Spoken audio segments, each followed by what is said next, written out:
Todo está patente y perfectamente visible ante aquel a quien tendremos que dar cuenta. Lo dice en el libro de Hebreos, capítulo 4, versículo 13. Nuevamente los saludo cordialmente. Soy el profesor William Mora. En este momento, eh, algunos han dicho, profesor, ¿por qué no te dedicaste más bien como de sacerdote? Veo que tienes esa vocación. Fíjate que no me gustó el sacerdocio, no fue mi vocación.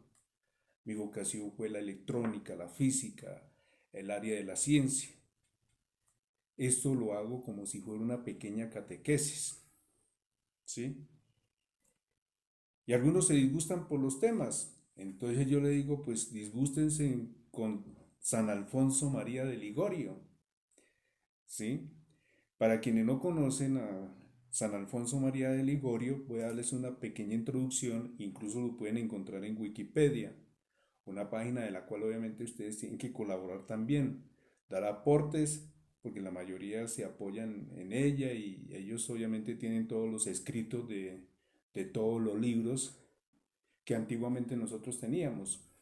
Entonces ellos se han tomado la molestia de tener en red, pero también hay que dar aportes porque esas páginas necesitan dinero, necesitan personas también para sostener, para vigilar, que todo esté bien, en fin. Incluso la inteligencia artificial no funcionaría si tampoco no estuviera Wikipedia incluido ahí. Entonces, les recomiendo eso. Nosotros, obviamente, la institución donde yo estoy trabajando, ellos sí le hacen un aporte a Wikipedia. Bueno, San Alfonso María de Ligorio. Obviamente, hablamos de la congregación del Santísimo Redentor. Él nació en Marianela, en Nápoles, el 27 de septiembre de 1696 y murió en Pagani, reino de Nápoles, el 1 de agosto de 1787. Fue un sacerdote y obispo católico, escritor y fundador de los redentoristas, considerado como santo por la Iglesia Católica, y su fiesta litúrgica se celebra el 1 de agosto. Esa es una biografía ya básica que doy. Pero si ustedes quieren conocer un poco más sobre la vida del autor, pues lo pueden encontrar en Wikipedia. Muy bien, entonces, no siendo más, voy a continuar con este video. Voy en el video 18º. Entonces, el tema que voy a tratar en este momento es el juicio particular. No son mis palabras. Repito nuevamente, es del señor San Alfonso María de Ligorio. Él escribió este libro, Preparación para la muerte y la eternidad, de la cual obviamente tiene 33 meditaciones, libro que he venido recomendando. En fin, yo siempre digo, el que tenga oídos que escuche. De todas maneras, es un llamado, voy a hacerlo como profesor, ¿sí? Y mi vocación siempre ha sido la electrónica, amo la electrónica, la física, la ciencia.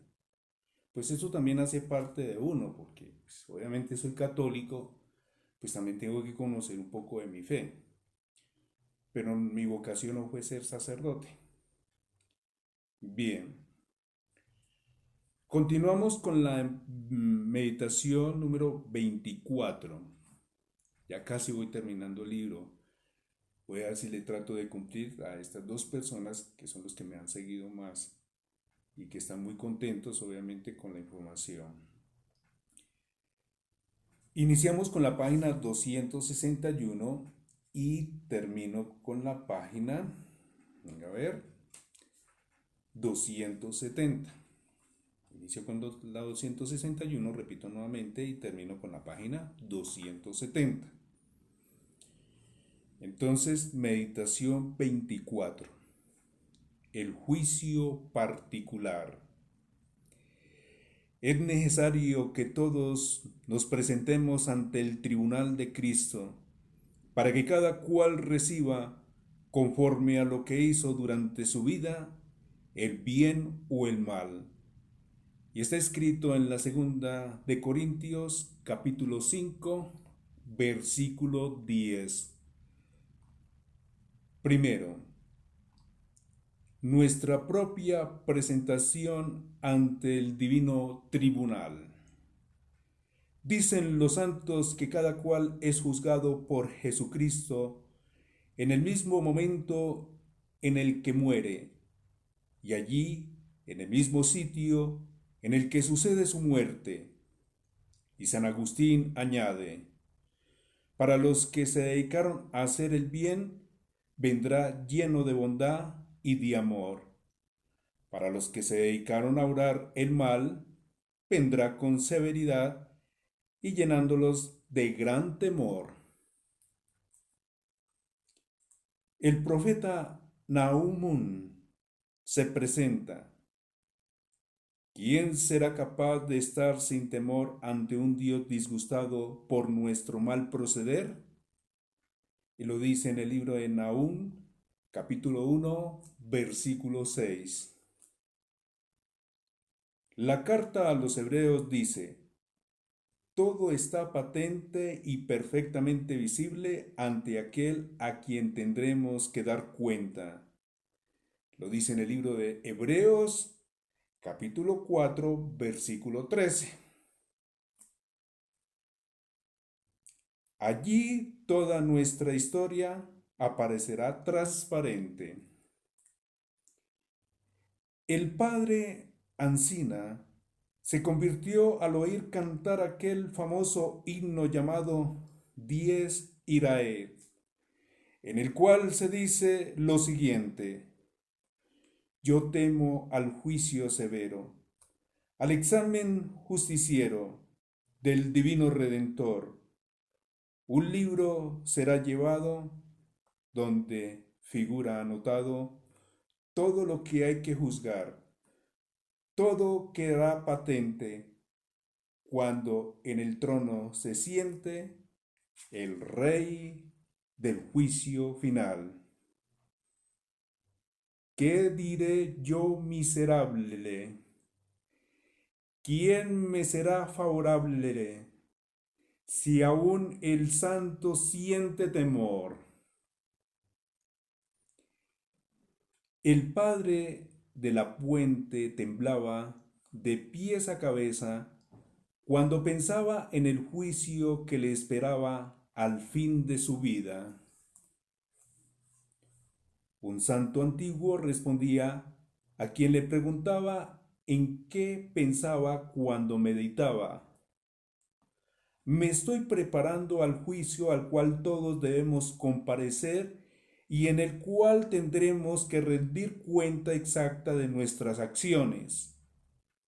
Y añadía este consejo: preocupémonos no por lo que los demás piensan y dicen de nosotros, sino por lo que en el día del juicio dirá de nosotros el divino juez. El libro del Eclesiastés recomienda: debes proceder con temor de ofender a Dios, porque Él llamará un día a juicio acerca de todas las obras que hemos hecho, aun de las más ocultas, para ver si fueron buenas o malas. Está bien escrito en el libro de Eclesiastés, que se encuentra en la Sagrada Escritura, capítulo 12, versículo 14. Es obviamente para mis alumnos que están separados de la religión católica. Les invito también que lean la Biblia, pero léanla muy bien. Libro de Eclesiastés, capítulo 12, versículo 14. Y sin embargo, compren el libro. El Concilio de Trento definió lo siguiente como verdad de fe: Cuando alguien muere, se presenta ante el tribunal de Cristo y allí se hace averiguación exactísima de todas las cosas que haya hecho, dicho o pensado. Le sucede a algunos acusados sentir enorme vergüenza cuando tienen que presentarse ante un juez para ser juzgados por las faltas que han cometido.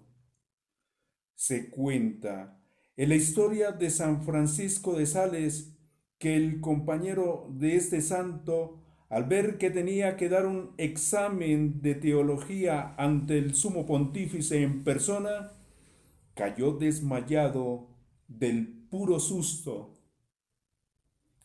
¿Y qué diremos nosotros al tener que presentarnos ante el juez divino? Oh, yo también estoy con ese temor.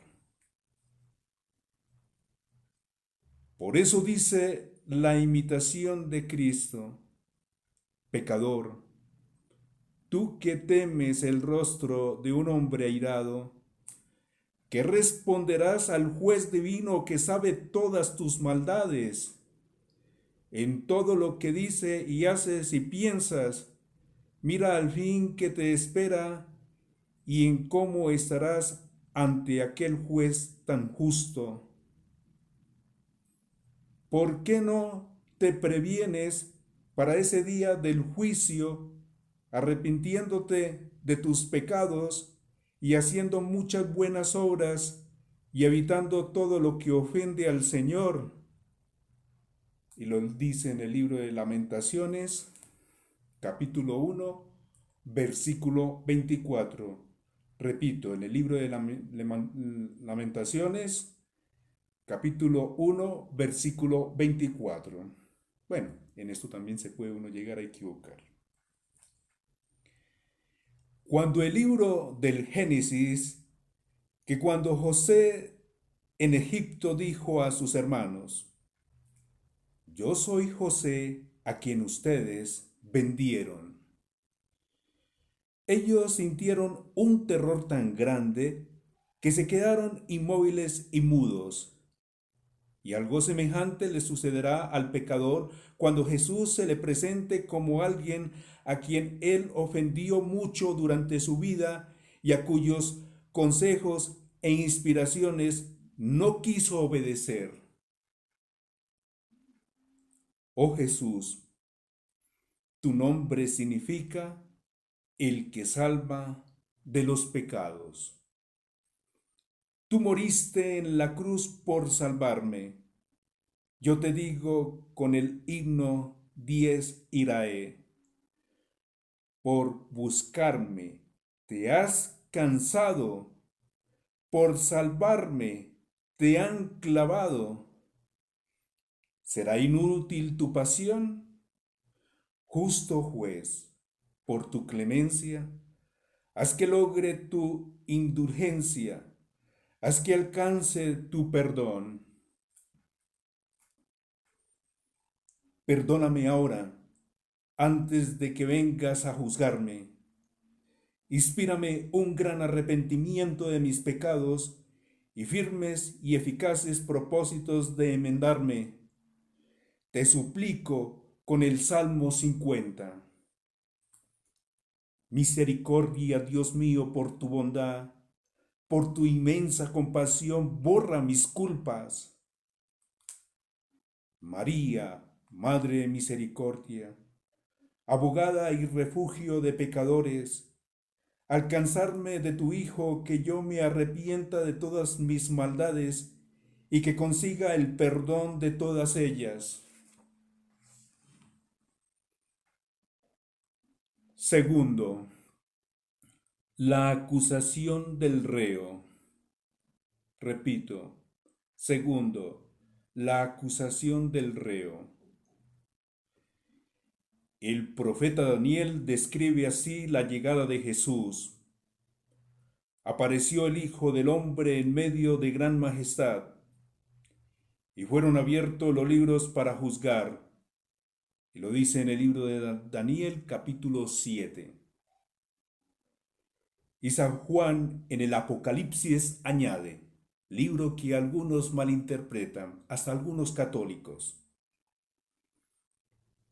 Repito, y San Juan en el Apocalipsis añade, entonces los muertos comparecieron ante el trono para ser juzgados, y se abrió el libro de la vida, y los muertos fueron juzgados según lo escrito allí, cada uno según sus obras.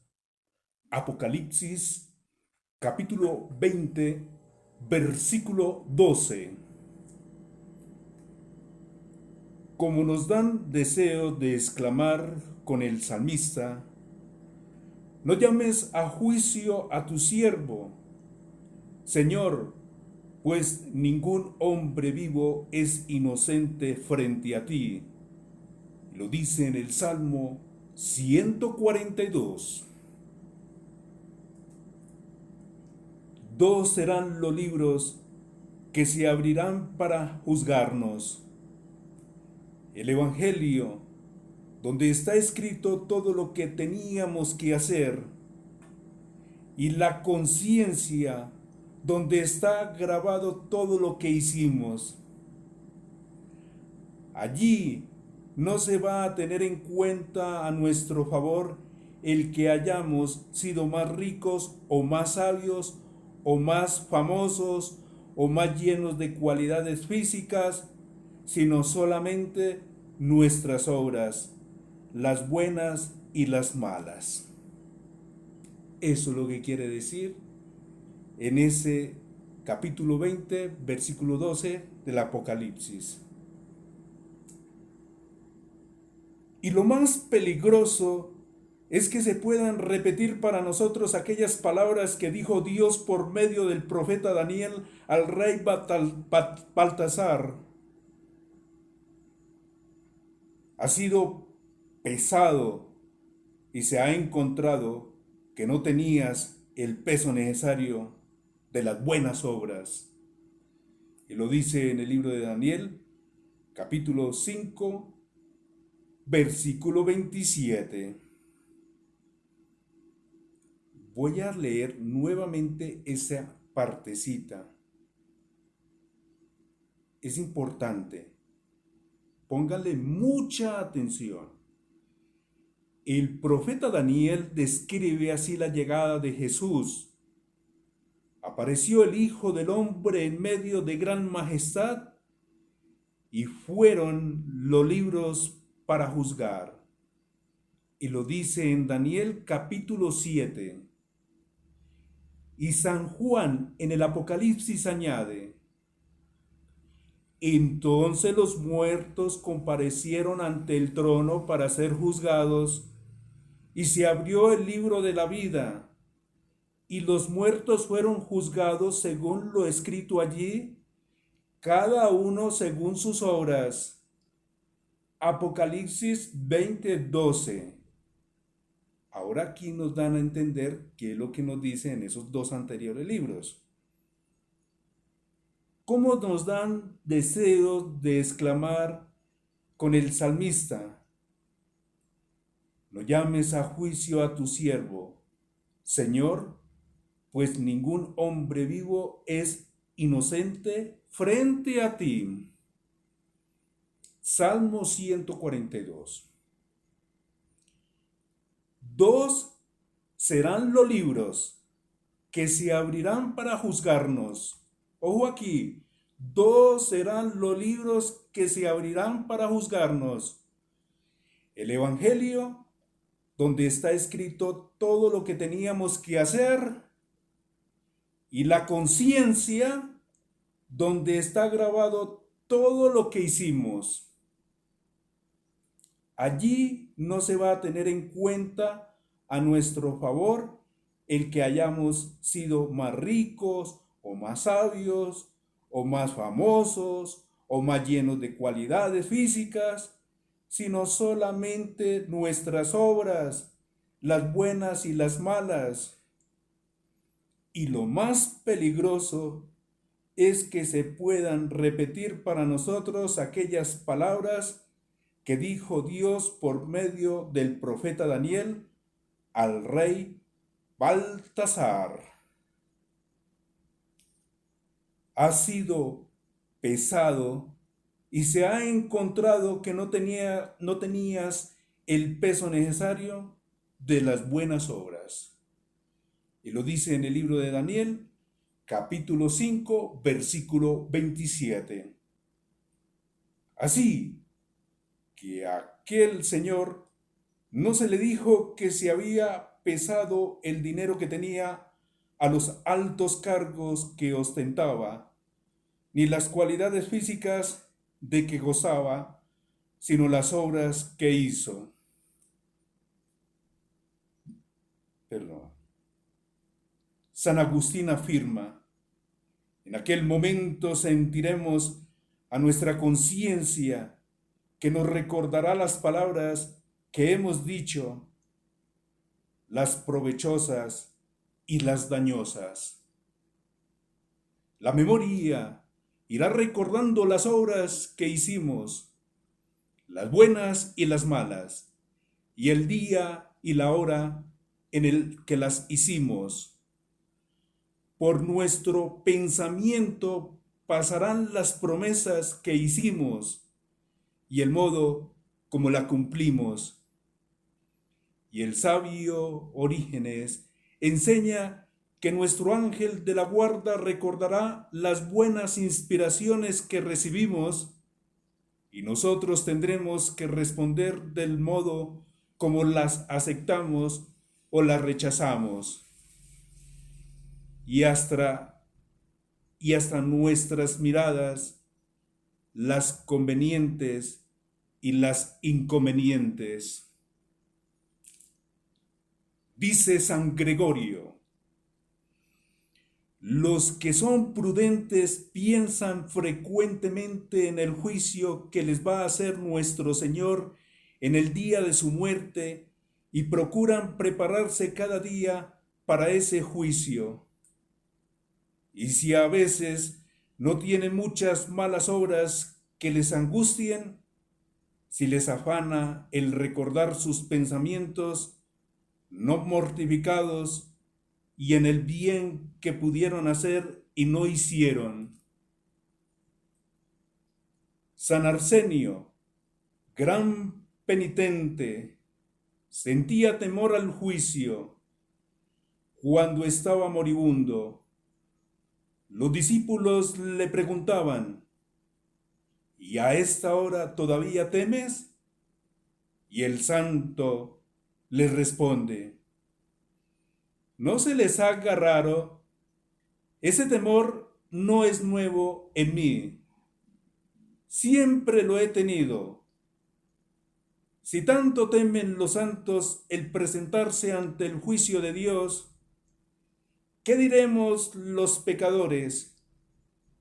Si tiemblan los cedros del Líbano, ¿qué diremos las cañas del desierto? No se trata de males temporales, sino de conseguir o no la vida eterna. En ese momento no tendrás contigo sino tus obras y tu conciencia. De los deleites que conseguiste pecando, no te habrán quedado sino los remordimientos. ¿A quién hiciste caso? ¿A los avisos de tu conciencia o a los llamados del pecado? Ahora vas a cosechar lo que has cultivado. Piénsalo bien y ahora seriamente. ¿Qué desearás en aquella hora haber dicho, hecho y pensado para tener de amigo y contento a nuestro Señor? ¿Qué desearás en aquella hora haber ofrecido para conseguir el perdón de tus pecados? Que de tal manera te vayas portando desde ahora que en la hora del juicio no tengas grave peligro de recibir sentencia de condenación. En aquella hora recordarás las confesiones y comuniones que hiciste, las bien hechas para tu consuelo, las descuidadas para tu tristeza, y hasta tus palabras ociosas, pues dijo Jesús, de toda palabra indebida que digan las personas tendrán que dar cuenta en el día del juicio. Y lo dice en el Evangelio según San Mateo, capítulo 12, versículo 36. Y añade nuestro Señor, ¿por tus palabras serás declarado justo o por tus palabras serás condenado? Y lo dice en Mateo capítulo 12, versículo 37. Alumnos que están en otra religión, lean las escrituras. Y yo no me estoy inventando nada. Aquí está el libro para que lo comprueben. Entonces se cumplirá en los que fueron escandalosos y enseñaron a otros a orar mal, aquello tan terrible que anunció el Señor.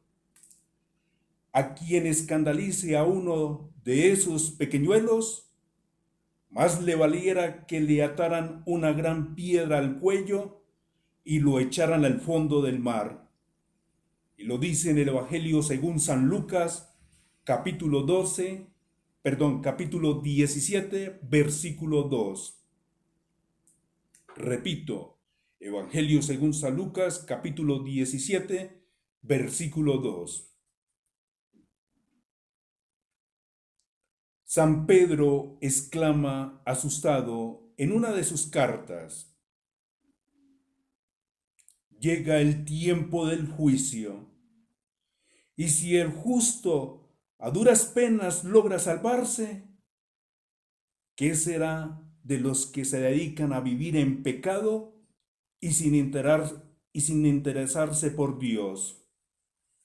Y lo dice en Primera de Pedro, capítulo 4, versículo 18. San Juan Crisóstomo anuncia, en aquella hora suprema recordarás las heridas que Cristo sufrió por salvarte y el modo como tú correspondiste a esos esfuerzos que Él hizo por lograr tu santificación. Toca la conciencia. Viene una oración. Señor Jesús, si me castigas como merecen mis pecados, estoy perdido. Yo mismo, pecando, he firmado mi sentencia de condenación, pero quiero agradecerte la inmensa paciencia que has tenido conmigo. Te digo con el Salmo 129, si llevas cuenta de nuestras maldades, ¿quién podrá comparecer confiado ante ti? Oh Señor, si en este momento tuviera que presentarme ante tu divino tribunal para darte cuenta de todo lo que he hecho, de lo bueno y de lo malo, qué tremenda responsabilidad sería la mía. Yo te digo con el publicano del Evangelio, ten misericordia de mí, Señor, que soy un pecador. Y lo dice en el Evangelio según San Lucas, capítulo 18, versículo 13. Eterno Padre, por los méritos que Jesucristo te ofreció por nosotros en su santísima pasión y muerte, concédenos el perdón de todas nuestras maldades y la santa perseverancia en el bien.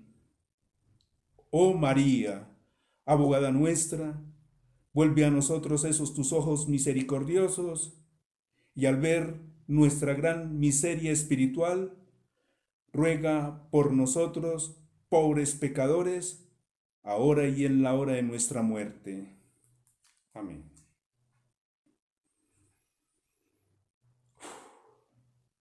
Tercero, la sentencia.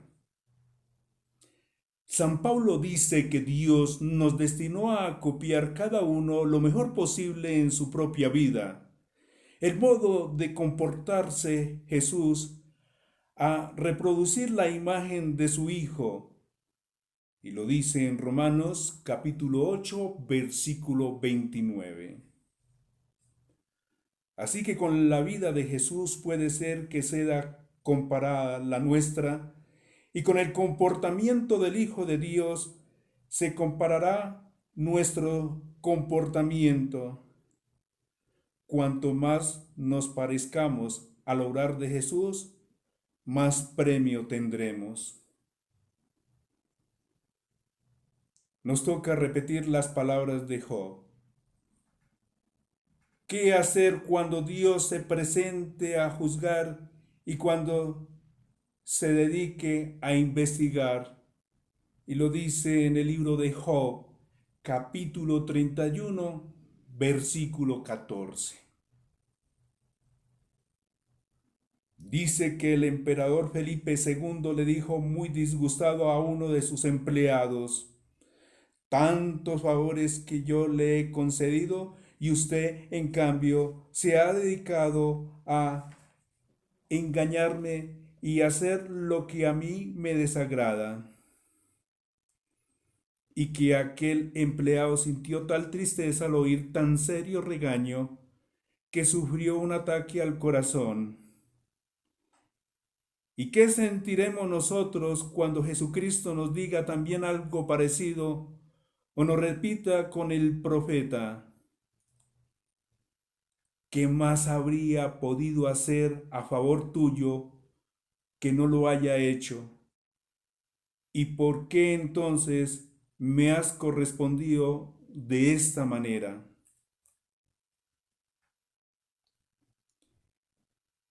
El invitado sin uniforme.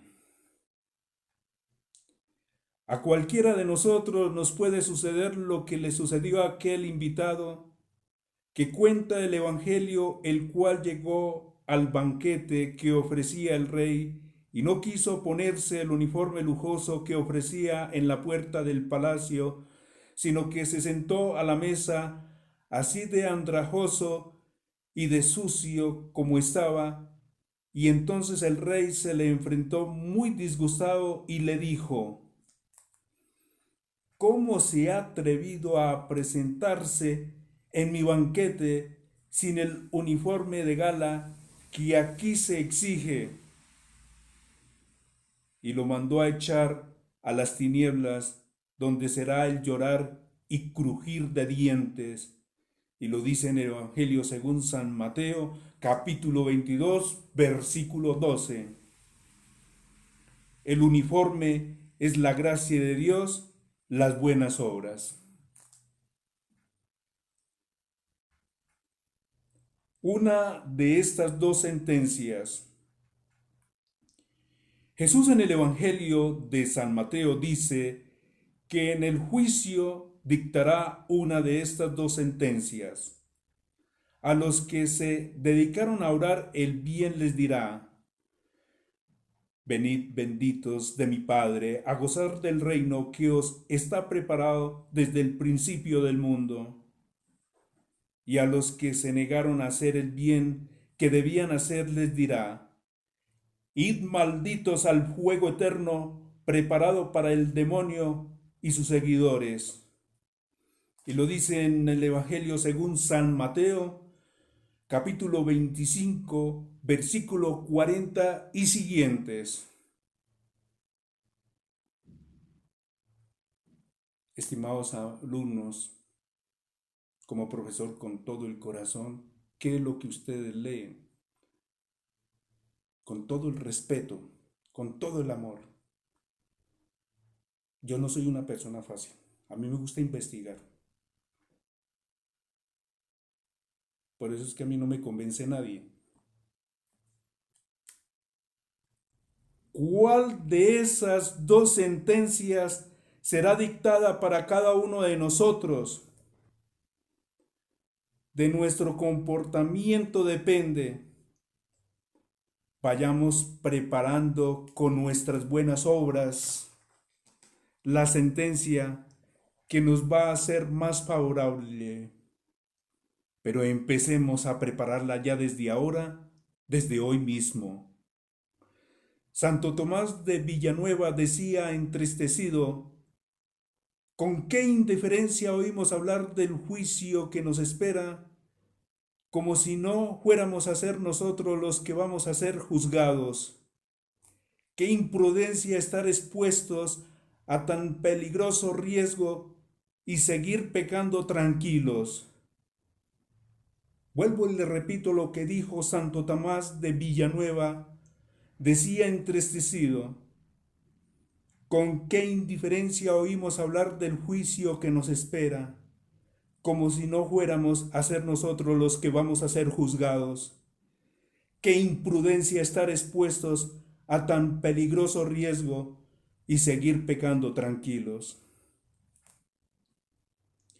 Afortunadamente, a nosotros todavía nos es posible escoger la sentencia que vamos a recibir en el momento del juicio y cambiar la sentencia condenatoria por una sentencia de premio y de recompensa.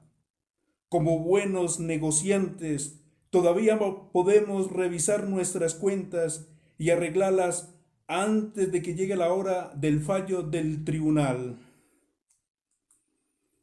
Todavía podemos cumplir hacia los demás aquello que aconsejó Jesús: no juzguéis y no condenéis, para que Él cumpla con nosotros lo que añadió enseguida: no seréis juzgados y no seréis condenados, sino os habéis dedicado a juzgar y a condenar. Ojo acá: si no os habéis dedicado a juzgar y a condenar. Él lo dice en el Evangelio según San Mateo, capítulo 7, versículo 1. Digamos con San Bernardo: Señor, quiero juzgarme a mí y tomarme cuentas antes de que tú te dediques a juzgarme.